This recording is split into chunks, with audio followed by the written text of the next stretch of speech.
glasses they all look crooked in here from this angle. It's the shadow. It's the shadow. The shadow makes it look all crooked. Chris Courtney here, New Pragmatic. It's time for the weekly workshop. We're going to be jumping in every Wednesday night, 8 o'clock Central, 9 p.m. Eastern. That translates into some time after 5 o'clock on the West Coast. And super excited for this series because it gives us a chance to jump into Figma in ways that really I couldn't make these videos over the summer. I couldn't make them last year because so many things have changed about Figma really over the past 8 weeks. With that, I just want to go ahead and share my screen and let's get started.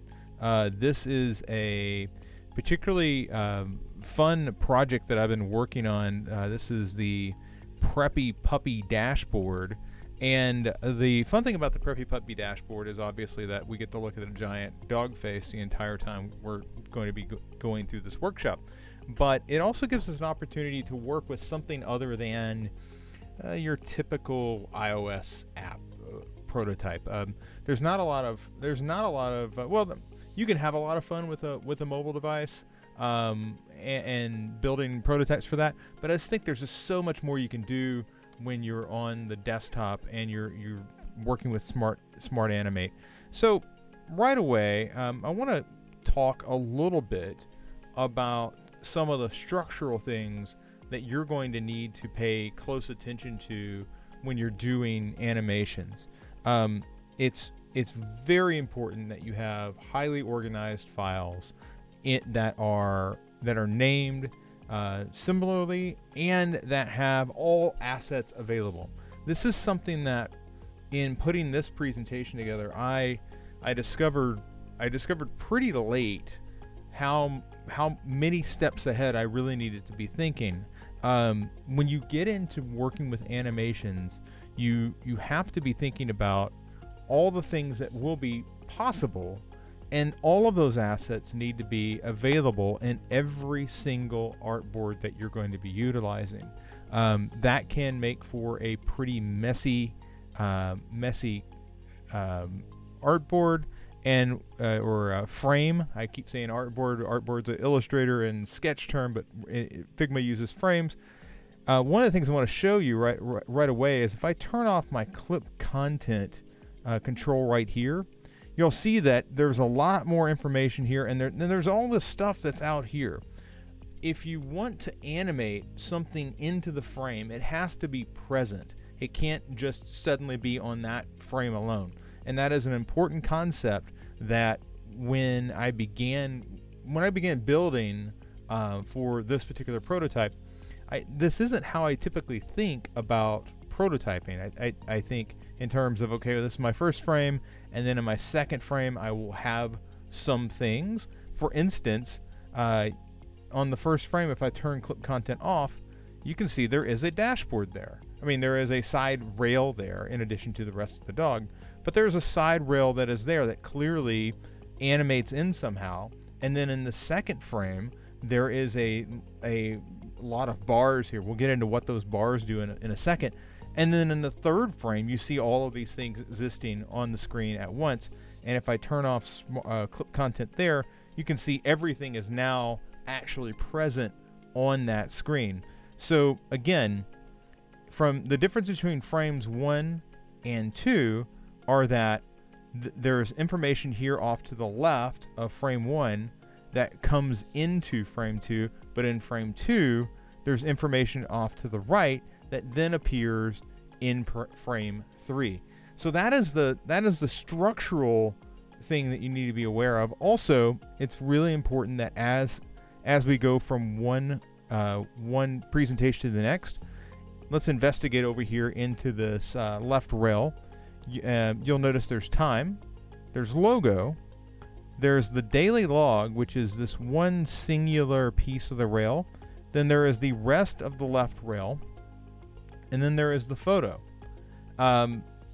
In the second frame, you'll notice that many of the same things exist, except there's now something called the log, and the log is off to the right. Then there is time, logo, daily log, left rail, and photo. And if you've probably picked up on it, daily log is part of that left rail and it's off by itself. And then the log is this bit that's hanging out to the side. In the third frame, you'll see daily log is now illuminated for some reason. But what you'll notice is that daily log is here, or daily log is actually here. The log is here, and then you have this left rail and the photo. When we go to animate, we can only animate things that are existing on that frame.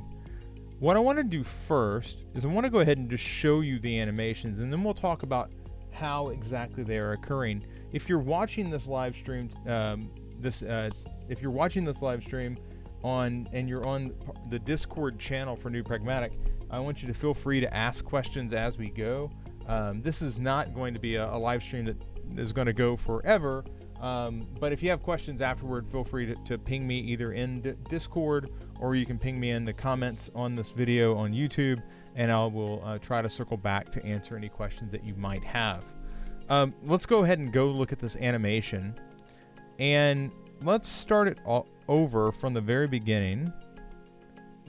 So here is, let's restart that.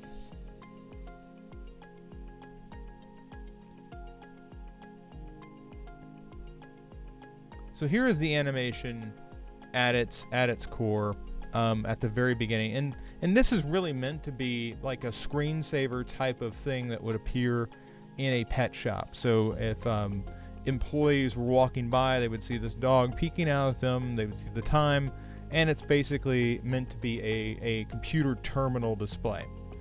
Any sort of motion on the screen is going to trigger the time shrinking up into the right-hand corner, the list of options coming over from the left, and then the rest of this is really just as you saw it.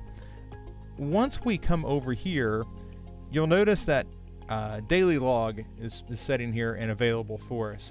If we went to daily log, the photo fades back, the items swoop in. The items that were formerly off screen and to the right have now slid in, and then we have all those items. Now, the next steps, obviously, that we could take, we could probably select a name, we could probably highlight some of these icons. The flow of this isn't nearly as important to me in this presentation as it is the actual act of animating. If I wanted to get rid of this, obviously the thought would be that I would probably click like booking calendar or clients here, or I would click one of these to expand it. But in this case, the animation that I've built in is just getting us back to the rail and the dog photo. So I'm going to click the preppy puppy icon right here, and that animates out. And notice that animated out a lot faster than it animated in. That you have control over those, and I would say that, you know, by and large, that animation in is probably a little slow, and the animation out might be too quick. It just depends on what you're trying to do. But overall, the animations are controlled, and they're only going to do what they have the assets to work with. Smart Animate is only going to animate things that are changing in the actual file. If you bring something in from outside, if you introduce something into the frame, it's not going to know how to animate it because it just appeared. So it's gotta be moving from somewhere. Once again, this is coming over from the right, and then it pushes back out to the left. And if I restart this, if I go back to the very start, you'll see that the time expands back, and the frame, not only does the rail go away to the left, but also the color changed on that logo. And notice that I'm not going to click anything this time. I'm just going to wand in, and just because I've made a mouse movement, this animation has occurred. So there's different ways that you can actually trigger the animations, which is really important. And This means that things like swipe and push to the left and right, those are all supported here. So let's go ahead and look at the animation sequence a little more closely. Here we have, I'm going to go back in, I'm going to actually turn clip content back on so we can actually see the files as the limited files, just like the frame that we're actually dealing with. And now I'm going to come over to prototype. So here's our original Preppy Puppy file. And just so you know, the way that I built these files is I brought in a new frame, and then I built it with the desktop 1440 by 1024 frame size. So everything is just built into a standard desktop size. So I'm going to get rid of that for a second. Let's look at the prototype. And I want to break this down just by the movements that this particular design has made. So we have something called mouse enter, and I'm dragging that over. So this frame here has no click zones on it at all. There's nothing to hit. It's just a mouse enters the screen and you're going to automatically animate. The animate, once you've selected mouse enter, I could also do a mouse direction or leave, or I could, there are drag and click events here, or while hovering, while pressing. I've got mouse enter. It's going to navigate to, I could also have a pop-up. So if I wanted to inject an overlay, I totally could do that. I could swap it with another frame. I could also open a URL, which might be something interesting to do with your prototype if you meant for your prototype to go to a specific place. The animation style here, if I change this from Smart Animate to Dissolve is something that we've always had at our disposal. So I'm going to do that right now just so we can see what that actually does. And we'll come back over. I'll refresh.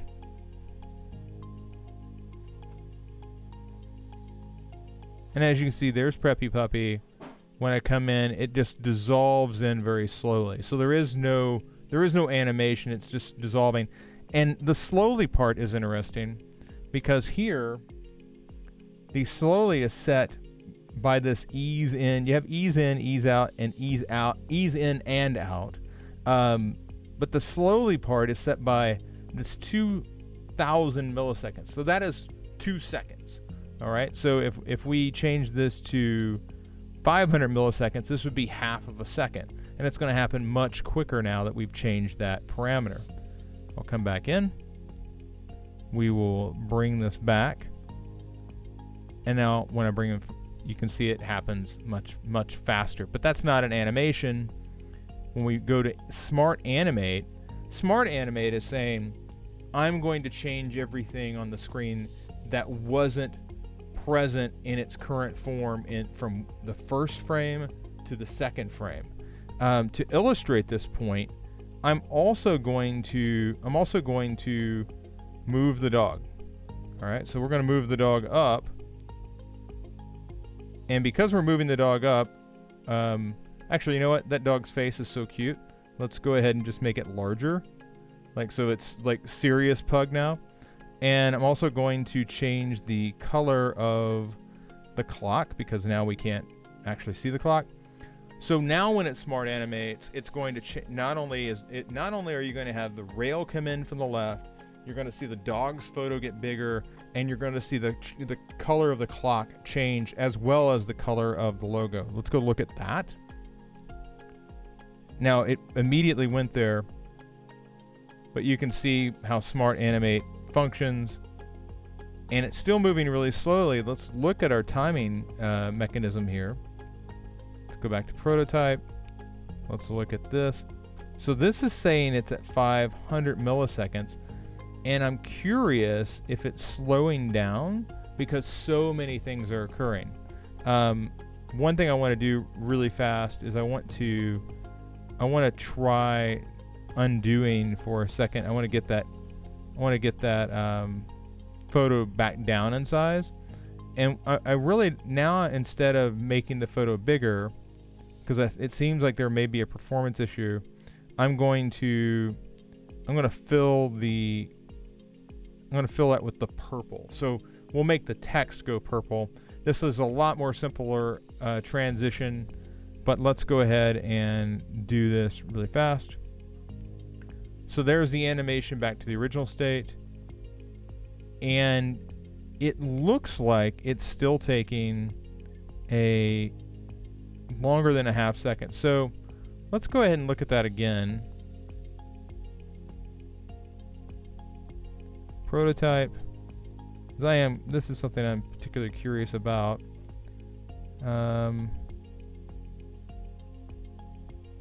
If I said something really slow, like this is going to take 5 seconds to animate now. So let's save that. And let's go ahead and go back.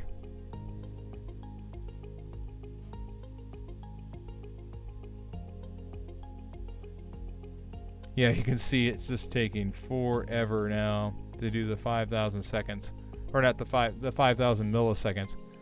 Ooh, that's frustratingly long. And then that comes in from the side. So it looks like Smart Animate is struggling a bit when there's a change with an image. Let's go ahead and alter that here. I'll say 3,000 or 300 milliseconds. That's going to move really fast, or it should. Let's save it. Let's refresh. We'll come back to the original. That comes in there. It's a lot zippier, if you will. And then if we go in and look at the log, it moves in pretty slow. Let's see what the animation speed is on that. So to do that, we're going to come in and look at this specifically. We have a link from daily log, and that's animating at 2,000 milliseconds. I'm going to change that to 500. We'll save it. And let's go ahead and go back. And now let's do this. And you can see it pops right in there. One other thing that I wanted to point out was you'll notice that when this comes in, there's a staggered effect to the elements that are coming in from the left. That happens because we have staggered not where the elements end up at, but we've actually staggered. Let's come back over here, turn this back on so we can see the clipped area. It's because we staggered the actual elements here. To prove this, I will grab this one and move it significantly further over. And when this comes in, the last one that we should see come in is actually the 6th one down. So let's go ahead and save this. We'll come back in and animate. And when we pull this back in, you can see this 6th one down here is the last one. Just to make sure that we can see that, let's go ahead and slow the animation back down. Again, we do that in the prototype panel. We'll change it to 2,000 milliseconds. And now when we go out and come back in, you can see very easily that the one that's set further away is going to drag in behind the others. That's Smart Animate. Now, I want to do a little bit here just on the fly. This was all prepped as we walked in. Also, I want to show one more thing. We had this other animation right here for Preppy Puppy that goes back to the previous state. And that is probably the easiest of all of them to pull off, because you're simply saying the state of the file that I'm in right now, I actually want a back button to get us to the way it was before. So there's no real design tweak that you have to do. But you will notice, and this is probably pretty different from most people, I leave a lot of space off to the sides of my frames, because I want to have room to work with these additional files that are coming in without impacting this frame, because I could very easily just drag this right on top of that, but that I think that just makes it really painful to work with unless you do the following: lock it, turn it off. So you could do that if you wanted to. If you don't like doing that, if you don't like locking the file, and of course when it's locked I can't move it, but if you don't like, if you don't prefer to lock those files down, you can just move it over. It's not going to make a hill of beans difference to Figma where the files are, so long as they're organized appropriately to where it can see what you're doing from one frame to the next. I want to take this in a new direction though, because we've got this dashboard, and I'm going to go ahead and this was a scheduled services and notes, and you can see kind of the icons here. I'll probably come back, just because in a good dashboard it's not just icons. There should be some sort of legend here above these columns, so you know what the services are that have been provided. But let's go ahead and copy this. And what I'm going to do now is I'm going to make something for the booking calendar. And the booking calendar is a piece of the puzzle that we haven't worked with yet. It's in here in the left rail. And I'm going to go ahead and name this booking. And I am curious to a degree whether I'm blowing this up or not, because it wasn't named booking in the other, like if we go down to left rail, this is still rail unselected. So here you have, that's clients, that's booking.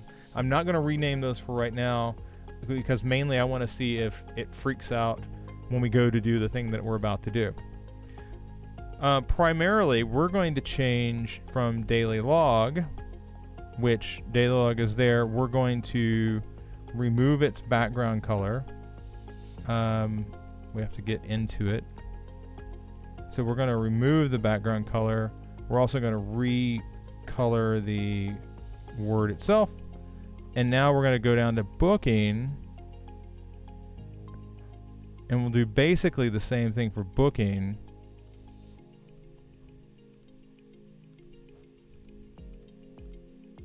Except booking, I'll put the fill color in here as white, and then I will select this color again, and now booking is selected.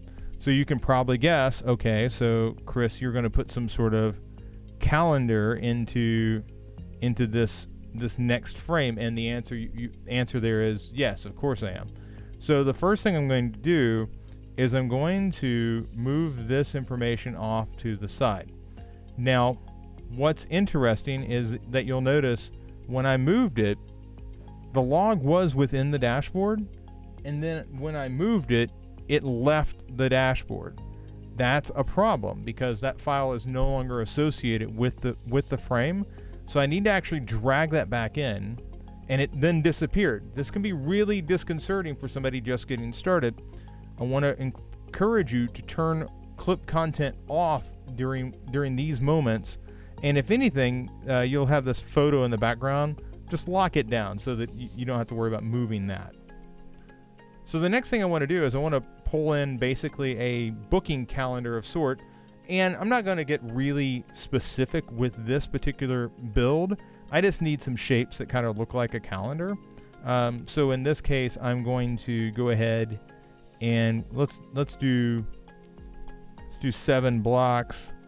I'm just going to copy these over really fast.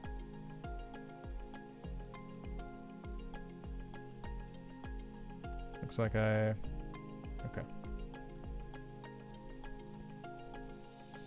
When I make the tutorial videos that you see on YouTube, I use the magic of editing to actually look like I know what I'm doing. So don't worry. This is me. This is me in real life. Although I don't typically talk as much. That's a lie too. I talk all the time. All right, so that's 7 days across. Most calendars have 5 days down. We're not going to worry too much about. Actually, there is one thing I want to worry about right away. Before I do this, I want to make sure that I've got the alignment. So I want to distribute horizontal space. That's great.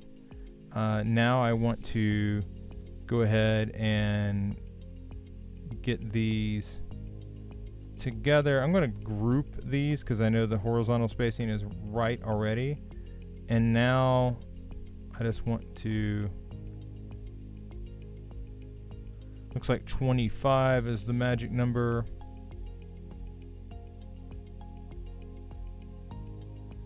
I'm not sure why that's not giving me the handy dandy numbers, but we're going to distribute the vertical space. We do need one more week though. Okay, there we go. So now we've got our month, and that's month 1. This could be a scrollable element. So what I'm going to do is I'm going to go ahead and let's copy over the style that we had for the date here, because I do like to have elements that match up. I'm going to go ahead and just pull that in, and this is just going to be October, and just for grins, I'm going to add a couple of columns to the end of this. So this will be up here.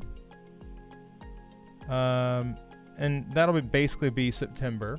So what I'm going to do here for September is I'm going to go ahead and delete a couple of dates. And of course, the corresponding month that's after it would have these deleted as well. And if I'm correct, October ends on Thursday, so this would be Friday, Saturday. So here we have that.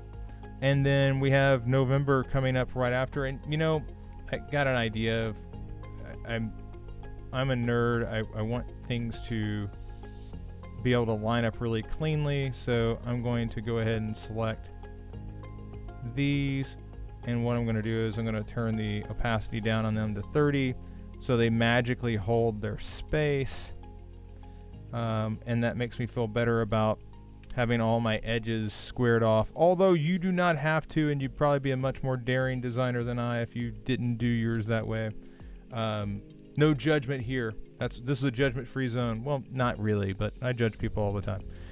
Let's go ahead and have you seen Portfolio Potluck? I can't say I don't judge people. November. Yes. November, Chris. Try to spell the months of the year right, for God's sake. Let's go ahead and pull that down. And there we have a booking calendar, okay? Now, you might be asking yourself, oh, hey, Chris, that's great. It looks kind of bland. The point of this is not to make you a perfect design tonight. The point of this is to make you to show you how animations work. So now I'm going to call this booking, and I'm going to drag booking into dashboard. Unfortunately, I lost it. I don't know where it went. Let's close that dashboard. Is this the dashboard? Yes, that is the dashboard. Okay, so we want booking to actually go into that particular dashboard.